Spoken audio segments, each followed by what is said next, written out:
we have to talk about this upcoming college football season. Now, has there been a season in recent memory where things have felt this wide open and unpredictable? At this point, everybody's preseason top whatever is looking about as rock solid as UCLA and USC's commitment to the Pac 12. Now, we're going to take a look at ESPN's Power Football Index, their top 10 rankings. Well, it's no surprise that Alabama and Ohio State are number one and number two. Well, Alabama and Ohio State are both returning star quarterbacks, CJ Stroud, Bryce Young.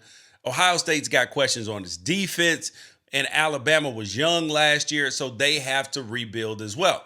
Now, Georgia sits at number three, and Kirby Smart's talking about they're the hunters, that they're not being hunted. Well, he's going to have to go hunting without his defensive coordinator and 15 draft picks in the 2022 draft off that national championship team last year.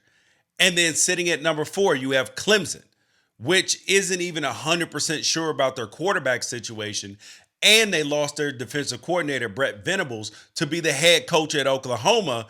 And now they're trying to exist in the transfer portal era without really being in the transfer portal. At number five, you have Notre Dame.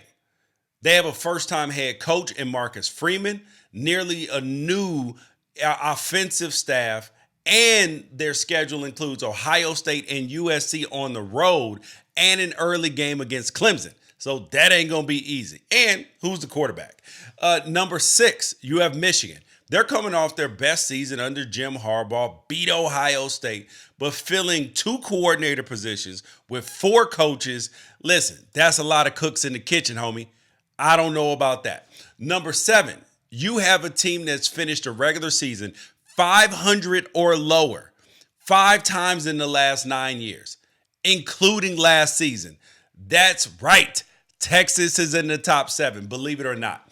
At number 8, you have a team that has a brand new head coach, brand new offensive coordinator, and is going to be starting its third quarterback in the last 2 years, the Oklahoma Sooners. If you had told them that Lincoln Riley, Caleb Williams would have played a lot last year, and Spencer Rattler would all be gone after last year, they would have laughed in your face. Well, that's what happened. Number 9, the Miami Hurricanes. New head coach Mario Cristobal. He was my guy at Oregon, but he didn't exactly set the world on fire with their offense there. And outside of the quarterback position with Van Dyke, the Hurricanes offense looks to be in a little bit of a rebuild mode. And finally, rounding up the top 10, you have the family. Talking about Brian Kelly and the LSU Tigers. They were 3-5 in SEC play last year. Who the hell is going to be their starting quarterback? Is it going to be Jaden Daniels, who transferred from Arizona State? The point is, I don't see a sure thing anywhere in this top 10. And of all those teams, they all have warts.